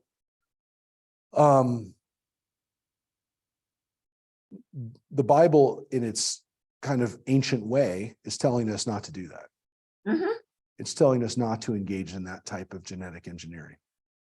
At a basic level, bringing two kinds of species together in a field can create something that you can get out of control. Is that what it's saying? Yeah. Because I understood at least for 22 now, I was thinking of it in terms of crop rotations. 'Cause if you're using right, like if you're, sowing one kind of vegetable, then the next season you shouldn't put that same vegetable. So that's what I was confused, because most of the time Torah rules and orders make sense, like Yeah. it's either ahead of its time in its understanding, or some kind of following along with the laws of nature. But this one would say, because that's what caused the Dust Bowl in the 1920s and the Irish potato famine, is because they kept using the exact same seed in the same field over and over. Yeah. And it left the soil barren. So I assume you would want to switch seed. And you're saying, like using during one harvest season, you're using two different grape seeds. Maybe that's what it's saying. So Instead of just. when Rashi talks about it, in his commentary on it,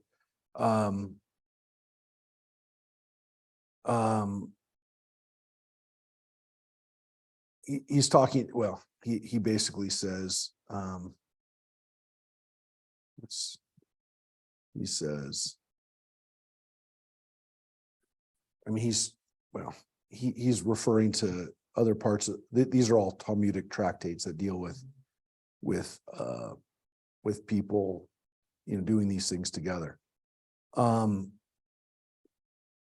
There's a fear in the Bible that we will create, and it's in the Talmud too, that we will create things that we no longer have control over.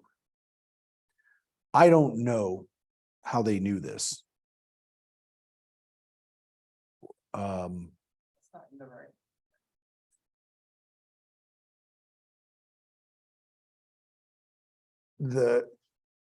I'll show you where it is from Genesis. So Genesis gives us a very interesting thing, which is the next week's portion, right? Where God starts making things, right?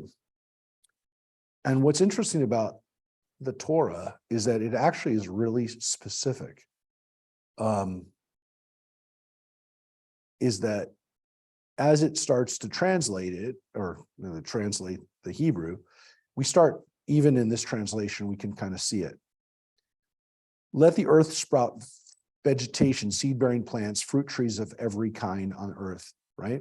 The earth brought forth vegetation, seed-bearing plants with seed in it, right?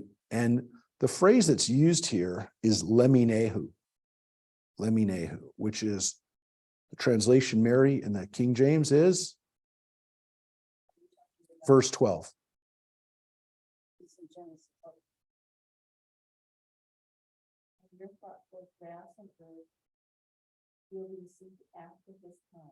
That's it. After its kind. And so the Bible says that when God brings forth plants,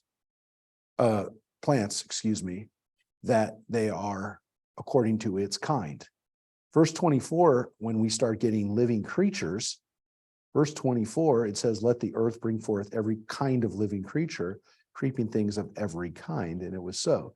Verse 24, Mary, it says, in verse 24, after his kind. So the Bible tells us at the very beginning that God created things according to their kind, that there was a biblical understanding of how plants and animals were created, and that they were created in a certain way. Human beings, on the other hand, are created in the divine image. So that's kind of interesting. Human beings are actually created in the divine image. And every time, again, we get into plants and animals, it's the things according to their kind. And of course, it says that we're given plants for food, green plants for food. That's what we were originally given. So that's my little vegetarian comment today. But here, we're going to get to, I'm going to get to it. So here we go. We get to the list of how people they were born in generations and generations and generations. And then it says here in chapter 6, when humankind began to increase on earth and daughters were born to them, the males among the divine beings, seeing how pleasing the human women were, took wives from among those who delighted them. And God said, my breath shall not abide in them for humankind forever. And human beings only get to be 120 years after that. It was then too, and later, that the Nephilim appeared on the earth when divine beings cohabited with the human women who bore them offspring. Such were the heroes of old, the men of renown. These were the Nephilim. Now, we don't really know what's going on in this section. I will tell you that it's very cryptic. It's definitely references to things that people believe in the ancient world about giants, about extraterrestrials, about angels, about something that had relations with human women. These are the men who were from the sky. Divine beings is the way it's translated, and human women. This is an example of a mix that wasn't supposed to happen. Now, it created a race of giants. And again, the men of renown is not necessarily the way I would translate it, but they are either heroes or monsters or very, very strong things that existed. What does your translation, Mary, say in verse 4? Chapter 6, verse 4? Yeah. Yeah.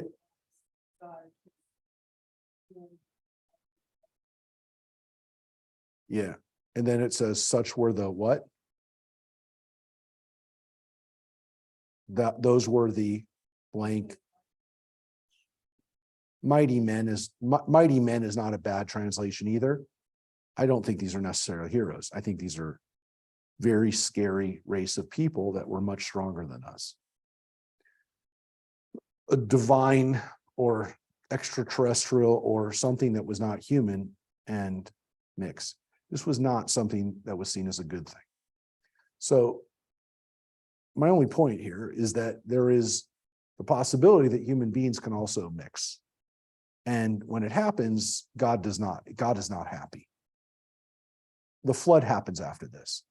Now, this is at least part of the reason that the flood happens. Now, there is a lot of literature that comes out of this. So in the book of Jubilees, in some of the apocryphal books, in the Talmud, in the Midrash, there are stories about these Nephilim, that their descendants are people like Goliath, right? Because the next line is, Adonai saw how great human wickedness was on the earth, how every plan devised by human mind was nothing but evil all the time, and Adonai regretted having made humankind on earth. So it's not good. It goes to the point that some people say the reason why God had to drown out everybody is because of this race of people that was not supposed to be here. Now, if some of them survived, then they didn't all die. So maybe a couple of them survived, Goliath's family or whatever. But this race of primordial giants or whatever, it's in the Bible. We just don't really know what it means. I mean, I'm just only going to say we're not really sure what the reference is, but it is something. I mean, this is something. People can also do this. Now, I will tell you that based on the way I read the Bible, it's not a good thing. When things are mixed that are not supposed to be mixed, it's pretty much, it's hell. It's not good. This is not what we want to have happen. So, That's still a different, it's a what? because that's talking about the mixture of seeds, perverting the image of God's own image through humans interbreeding is a different thing entirely. It isn't from the standpoint of it in the Bible, it starts even at the lowest level of plants. Plants, animals, and humans all can be altered. Yeah, but the thing is that, but when the angels defied, I don't know, but because the angels perverted his favored image, and that's what it upset him. Because he even said, man, you are the shepherd of earth, you are its master. And so part of that is knowing what to breed, like because shepherds would know, I need my best, oxes and cows to breed to make the best cows for my next. Correct. I can't have my weaklings make all my offspring. But our ancestors didn't understand about viruses. They didn't. They knew there was something that killed people that was not something you saw. They understood pestilence. They saw the words in Ezekiel talk about disease. They know there's something that's called disease. They know there's something, they call it disease, that it spreads and it kills people. Okay, they understood that. They didn't understand. You couldn't look under a microscope and see a virus. But they knew that. Folks, the Bible is telling us, and it doesn't say it goes to one cell organisms. It doesn't say it goes to viruses. It doesn't say that. But it does say that the smallest thing on the earth that we interact with and that we can control, which are plants, and they could, because they could create different breeds of plants, even then, you don't mess with it. Now, this is a tough one because genetic engineering, when it comes to plants and other things, is all around us. I mean, some of it is innocuous. No one's going to say that a Pomeranian is a danger to anybody because it's a really cute dog and people have been breeding it for a long time to create that. Chihuahua, whatever animal you want to mention that is very cute, that took thousands of years of human intervention to make that from a wolf.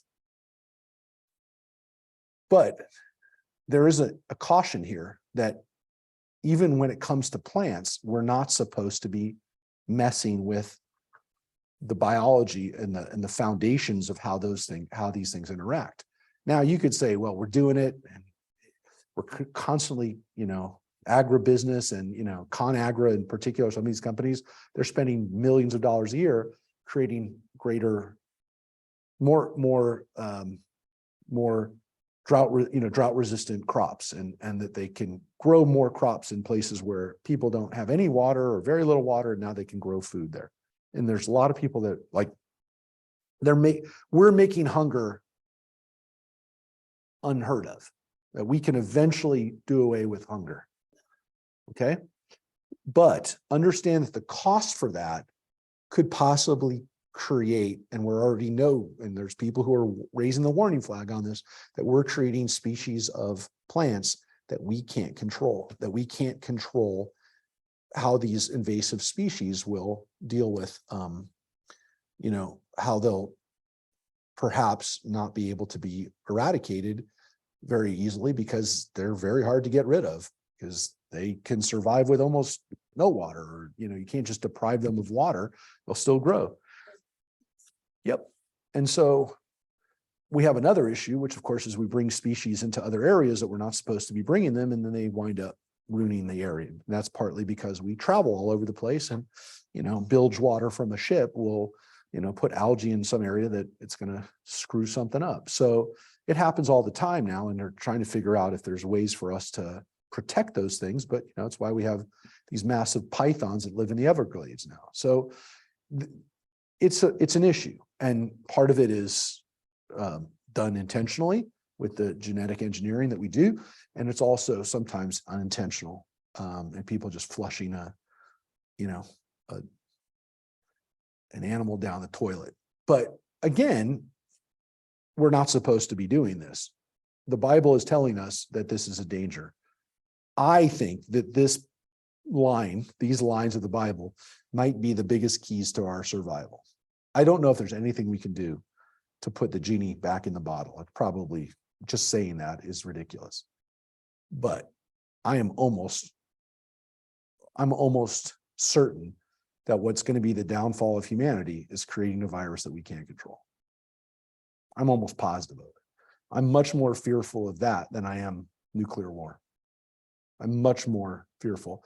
I was more fearful about that 5 years ago, and I'm much more fearful of it 3 years ago than I was 3 years ago. So I've always been afraid of it because I have family that's been involved with the science of both helping and eradicating bugs, and my grandfather helped develop DDT. I mean, I've seen what science can do to help with the intent of helping, and wind up destroying and becoming a problem. So sometimes, again, it's our best intentions to try to, we're trying to help people have food in places where it's hard to grow food, but there might be something that we're unintentionally doing. Again, I don't know that there's anything we can do. I don't know if there's any way to get people to undo some of the things that we've already started doing. I mean, we know that there's stuff in labs that will kill everyone in the world. They exist right now. They've existed for, you can go back to Omega Man, what was that, 50 years ago, 45 years ago. We've known about it. We've been talking about it. We've been fearful of it. We know that we've had this technology for a long time, but it is the Bible. It's almost as if the Bible is warning us from thousands of years ago that this could be the downfall of civilization. Wouldn't the Bible say to not mix things, not to have them work together? Wouldn't it say, instead of, you shall not plow the ox and ass, because that's just not working together, and say, no, keep them segregated. Instead, when it say, you shall not make these, and then relate to that story, in Genesis and say, remember for the entire earth was flooded because the Malach had come down and mated with women. So, Because it's not talking about mating in any of this. correct, but. The sowing is not just like. But this is the seed. And the other times that it talks about seed is specifically in Genesis. It's not the only place it talks about seed, but when it talks about seed, it's not just talking about plants. It's not literally saying, hey, don't plant, don't go out in the garden and plant But then in Genesis, two plants it's together. Seed, they're just seed sprouted to grow plants, and you can eat plants because they make fruits to eat. Correct. But when it talks about seed, when it actually uses the word seed instead of the plant, and again, it uses the word seed 1, 2, 3 times there. It is actually telling us that the problem isn't that you planted, like you have two plants next to each other. It's that you're actually trying to germinate two different things together. It's the seed, I think, that's the clue to this whole thing. It's not just two plants that hey, I have a plant over here, I have a plant over there, and they're growing and they're fine, whatever. It's actually trying to germinate two seeds together, creating a crossbreed between the two seeds. It's not, and I don't think they had any other way, Jesse, to give us that information. I don't think our ancestors didn't have a vocabulary to talk about germination or DNA or on a molecular level, or that, you can splice together two genes. I mean, they never would have imagined that we could do that. Yeah, but isn't there a word to like mix or mate? Isn't there a word for that? The only word that we have essentially is the words that we have: seed and according to its kind. I'm only pointing it out because the Torah in the beginning seems to see that, at least in chapter 1, that things have their place, right? That something has their place, and that place is holy. It's like, that's where it's supposed to go. And so when we get to the discussions about men and women, kind of being in their place, that's part of the understanding, which is like protecting the place of those things. Now, a lot of people say, well, it's, that's archaic, or that's, you're just putting your, you're not being sensitive to gender fluidity. I understand all that. The Talmud, by the way, discusses actually 6 different genders for people, just so you know. So if you think that LGBTQ is crazy, understand that the Talmud actually says there's 6 different genders. So this is not an issue of the Talmud. Yeah, I understand, but the Talmud actually allows for us having different definitions. But I will tell you, this understanding that there are things that belong in their place, because God must have created it in their place, is this understanding that, look, if we break down and create things that are hybrids, we can create something very dangerous. And I do believe that this is literally a warning from God, or I would even speculate, and I have no proof for it, but it's a warning from the future for us to know that this could be what puts our civilization through its next cataclysm, our next Noah's Ark, if you will be this kind of thing. Be the warning. Not this. Well, it's the last book of the Torah, but where would you put it? Where would you put this warning? How do you get this warning across to people without telling them, hey, look, at the very beginning, we told you that everything has its place. Make sure you don't mess that up. And Doing that for you, so. yeah. Right.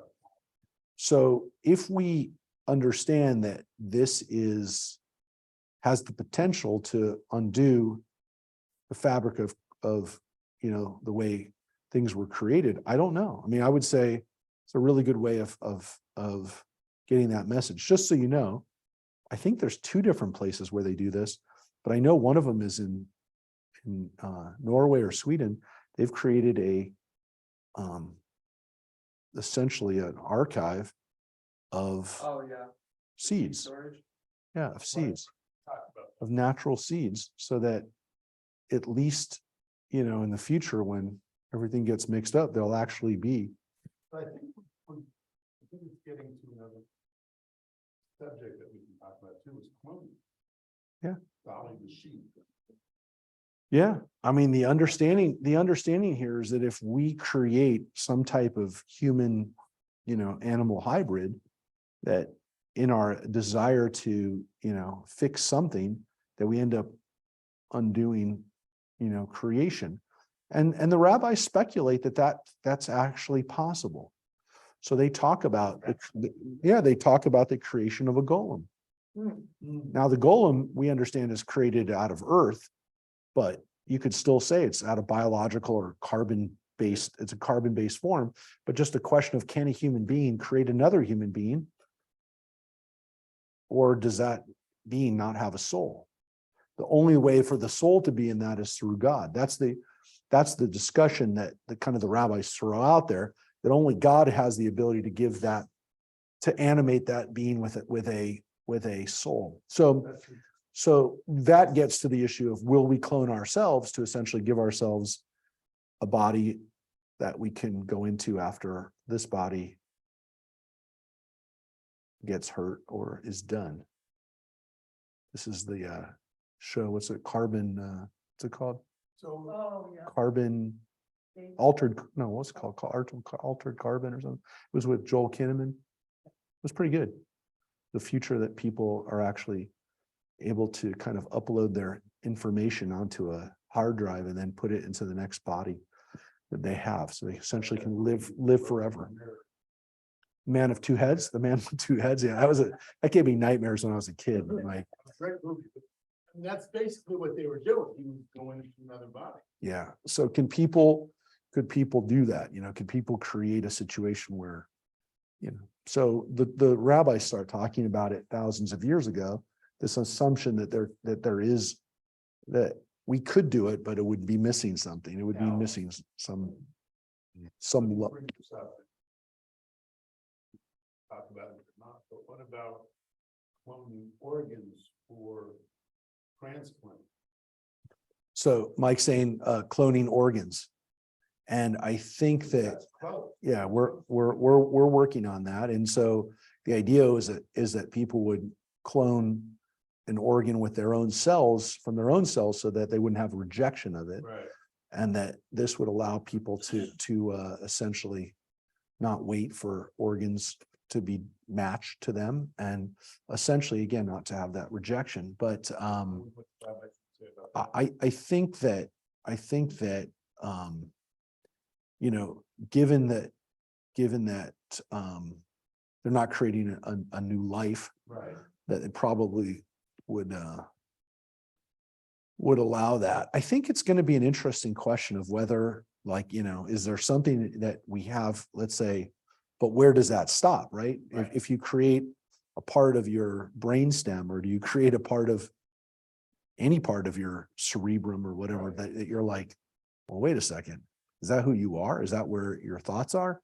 Can you replace that? Like, if you had brain damage, could you, I mean, we are not there yet, right? We're not at that level, but would there be a part of our bodies that we would say, I don't know if we can recreate that, or if we could, whether we should recreate that? That would be an interesting issue, because could you create a part of your brain and then could it be filled with the memories? I mean, we don't know enough about the brain yet to be able to do that, but then there's a question of whether you could, are you creating something that's no longer, it's not like regrowing a liver, but growing a part of your, of some part of you that we would say, can you really, is that part of what your essence is? I don't know. I mean, I think like on the face of it, you'd say, well, it should be okay. But then you're like, well, but where does it stop? And is it meant, are we meant to extend our life beyond that 120 years that we just read in Genesis that we're not supposed to do? And again, we could say, well, we're doing it for purposes of trying to extend the life, but we could also say, well, there's a reason why we're not supposed to do it. If we try to do it for those reasons, we're probably mixing with stuff that we're not supposed to. What people would say is, if we didn't have technology and science, we'd be still, riding horses. But here's the weird thing. If and again, you could say, well, how, that's fairly arbitrary. If you said, well, our technology, let's say we're having this discussion 30 years from now where people say, well, we can extend someone's lifespan to about 120 years, which is pretty much like the maximum lifespan people have, right? We can get them 120 years, but in order to get them past 120 years, we're going to have to do X, Y, and Z. Now, some people could make the argument, I don't want that. Why? Because the Bible just told me that human beings aren't supposed to live past 120 years. Now, you could say that maybe the reason why that's there is because the Torah knows something that we don't know. Now, that's a possibility, and that's one that I'm at least willing to entertain, because there seems to be things that the Torah has known all along that we haven't known, and that it's been way ahead of us on. So I could see people making that argument, and that might be the way. It probably won't be. It probably won't stop people from. No, scientists don't care about. They don't, right? They don't care about the Bible, right? So they'll just go past it. But there might be people who don't, right? And if the people who don't do it because they say we're following the Torah, those might be the only people that survive. That's my. It's going to be changed. But you don't know what the change is going to be. That's true. And that is telling us they know more than we do. Could be. And that's what kind of worries me, that like are we using the Bible as a guide, or is there something here that, like, do we not need to use it as a guide? Or is there something here that, again, has knowledge in it that we don't understand? So again, just by saying that, I can sound like I'm someone from the dark ages who says, well, we live in fear because God's told us not to do these things and we better not. But all I can tell you is, if you were going to tell me that the only way to get people to stop doing these things is to give it into a book where they're told by God that the only way to survive is to do these things, kept it allowing for a long time. By the time this might be relevant again to stop us from going over the cliff, could have lasted for 3,000 years. That's pretty cool. So Parts though, and you can just clone yourself because you don't know which part you're going to need. And then that person's not a person, they're just something holding parts for you to use later on. And this is redundant. that's the movie The Island, where clones get off the island that they're being raised on to be the bodies for body parts for people. That was Scarlett Johansson and Jude Law. Yeah, they did. They just weren't supposed to. They weren't supposed to get out. No, they did. They got out. They did actually. They got out. They were thinking beings, but they were only meant as spare parts. They weren't supposed to know what they were. Yeah. So that's an interesting idea. But again, it's one that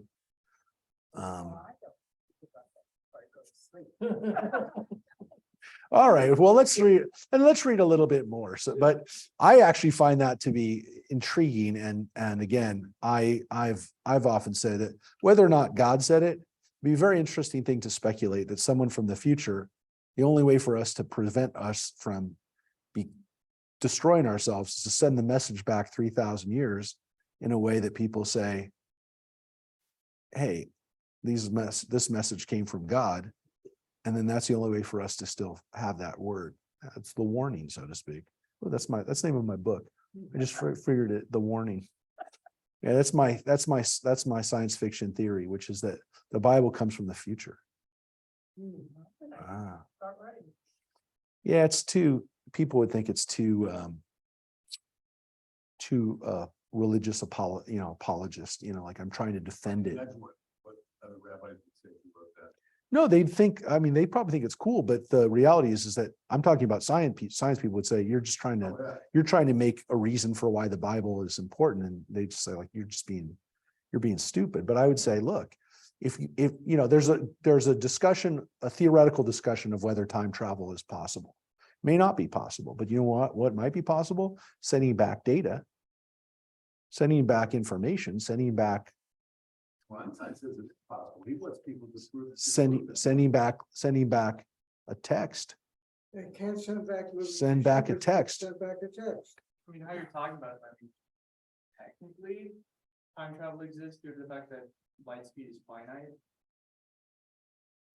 Question is, could you send back a digital image through time? What they grab it on, What? they don't have a phone. It would be to us though, because it would be 6080 to 2080, not to. Could you have our ancestors 3,000 years ago hearing a message, a digital recording that they would say was God, That's what they. Mount Sinai? That's what happened at Mount Sinai. The digital recording from the future, because they can't send. Most scientists, maybe not religious, but mostly deists. To some degree or another. Because science requires religion to a degree, because if you have any astrophysicist, hey, explain everything to me, he's like, you can give me one miracle, one act of God, I can do everything else. So like they admit it. Well, definitely some people. Yeah, some people.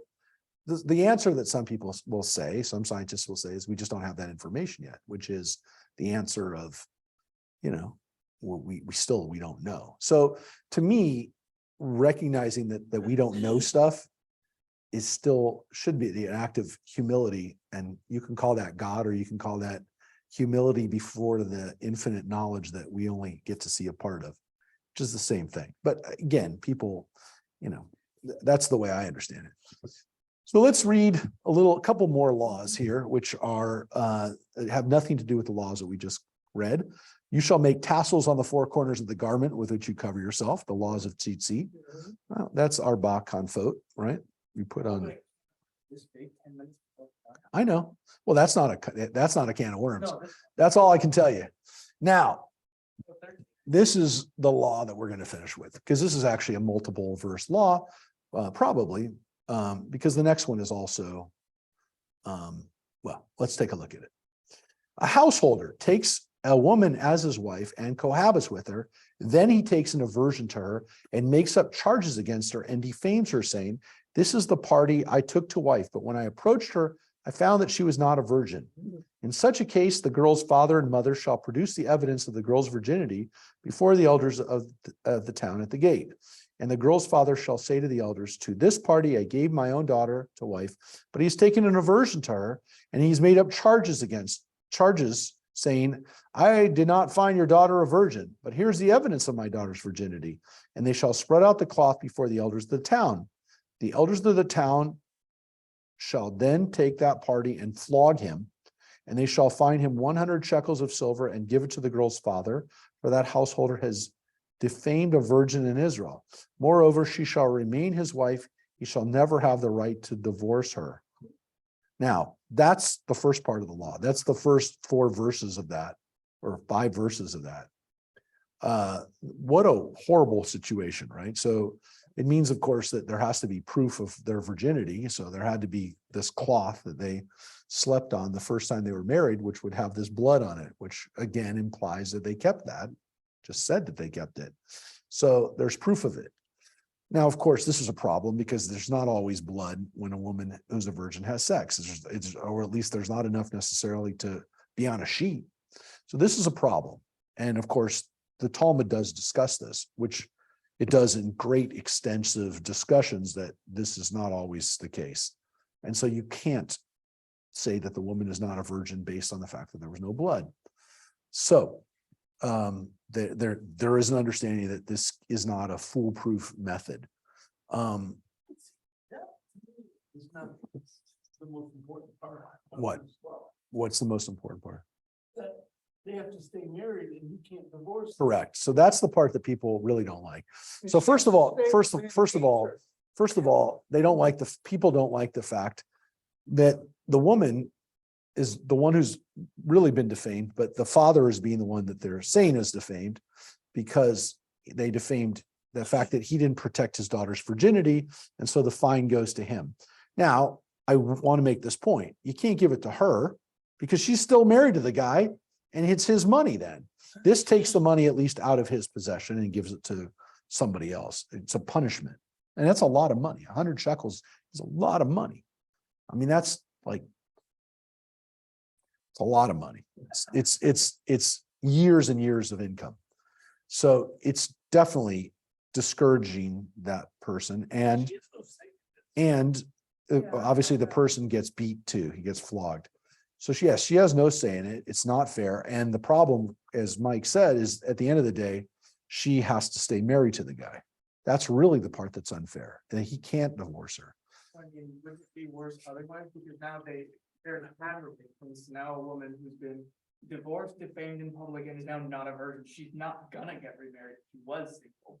So like keeping her with him, so now he has an obligation to care for her, because we already know that men aren't allowed to physically and emotionally or sexually abuse their wives. And then he has to provide for her well-being. He has to keep a roof over her head. He has to provide food, provide income. Like, I get it. So what's the takeaway from it? I mean, it still sounds supposedly by our modern standards, but I mean, it has a lot of rights to the woman.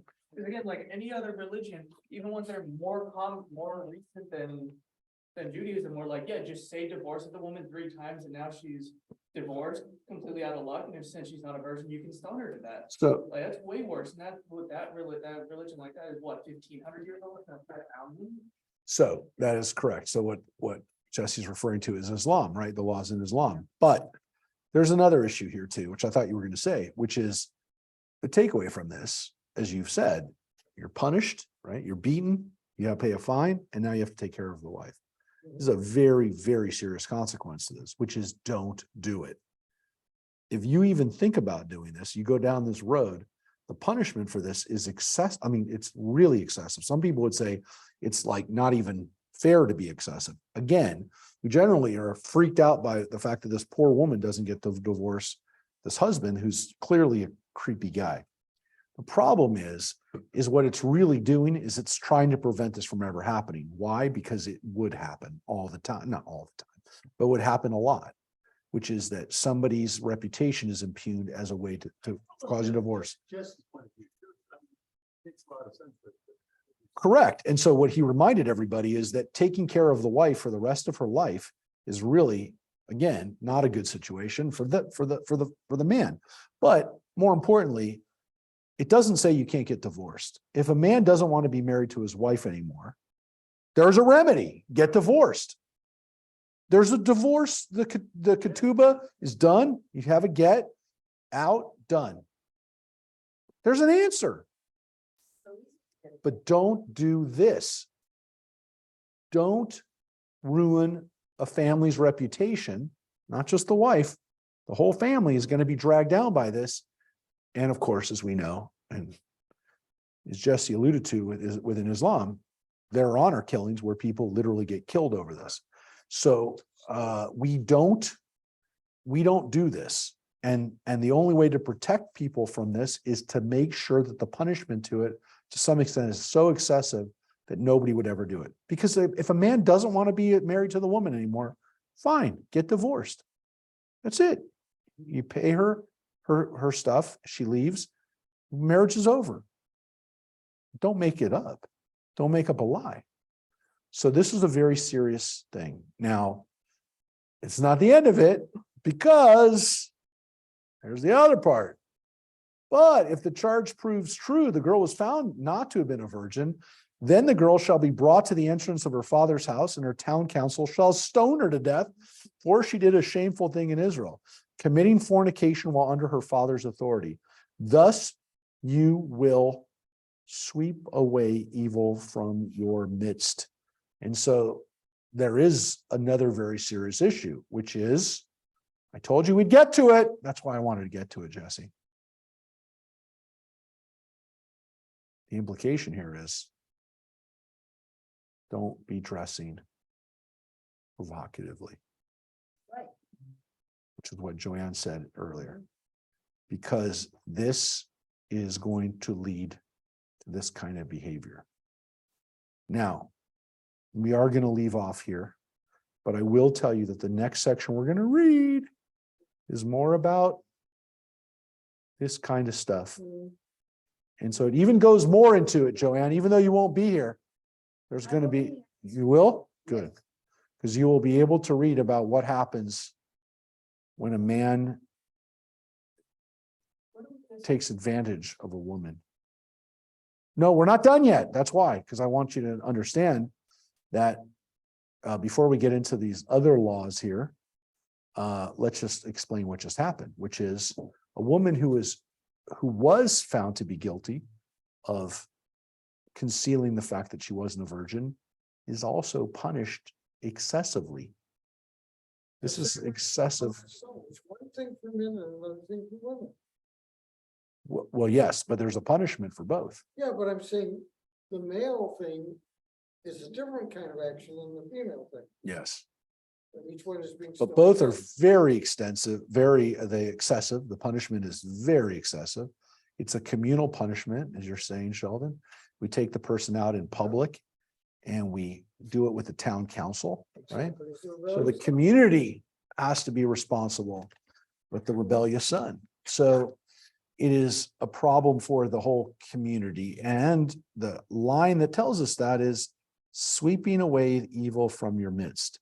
So this is to prevent your community from going down the toilet. Now, we are going to get to that next week because there is an understanding that there is some cases where, at least based on the laws we'll read next week, we can't get into those because those are definitely, we want to give those proper attention. And I'll just show you, but we're not going to discuss it. If a man is found lying with another man's wife, read that. If a man comes on an engaged girl in open country and lies with her by force, if he comes to her engaged girl and she cries for help, that's all there. We're not going to talk about it now. Told you it's there, but it is there. But yes, for the community, there needs to be, protection for the family, and there needs to be protection for protection that but yes, you're asking the next question, which is, but what if it was unintentional? I mean, what if she was raped and she didn't choose to sleep with the guy? So the Torah does deal with that immediately. So these laws are definitely connected. The next few laws that we are, and as I tell you every week, there's never a good place to end in Deuteronomy. But I will tell you, maybe next week when we get to the end of chapter, we're going to get to the end of chapter 25 next week. But when we get to the end of chapter 25, then chapter 26 does break into another idea, which is a good place to break. But who knows? I don't know where we'll be, and I don't know whether that's going to be where we come up to the 9 o'clock hour. But we want to wish everyone Chag Sameach. We are going to shake the lulav and etrog before everyone goes, if they want. Again, we have the lulav and etrog here, which is our temple one. We have a couple more days to shake and to bring the arba minim. Oh, I just thought of that. The arba minim literally means, we translate it as the four things, but it literally leminehu, it means the four species. It's the four things, which the Bible, again, when it uses the word lemino or leminehu, it's telling us that these are four different things. And it's the same word as leminehu, the minim, four things. And so it's actually a perfect way of bringing it all together. So we have the hadass, the myrtle, the lulav, the palm, and then the arava, the willow. The only one of these three that has a smell is the myrtle, but you can get a good scent of the myrtle on here. And of course the etrog, which we showed our people yesterday. There was an article in the LA Times about the etrog, and the etrog being tough to get this year. And not only was the crop down a lot, but it was also very green, as this one is. This one's starting to change a little bit, but I guarantee you by the end of the holiday, it's still not going to be as green. No, we're gonna eat in the sukkah, but we're not gonna do the service in the sukkah. Only because there's a question of whether on Shmini Atzeret, whether you're supposed to be in the sukkah. But because it says you're supposed to dwell in the sukkah for 7 days. It's kind of, some people say you're supposed to have a snack in the sukkah on Shemini Atzeret, but not eat a whole meal there. So here's the story that was in there. A Sukkot story of drama, loss, redemption of an ancient citrus fruit. So this is about this farm up in Exeter, California, up in the San Joaquin Valley, where they grow etrogs. It's the largest US supplier, Lynn Crovell branch. So there's a etrog in its natural field. So yeah, we'll give everyone a chance here to shake it. And again, Hag Sameach to everybody there. I'll smell it in your honor. And we'll see you hopefully, if not next week, maybe even Friday night with Wendy. And then for Simchat Torah on Saturday night with Rick and Addie, where we dance and sing with the Torah. So thank you everybody for being here. Hag Sameach. Take care, everybody. Bye-bye. Bye, guys. We'll miss you guys. Thank you. Bye-bye. Bye. Thank you.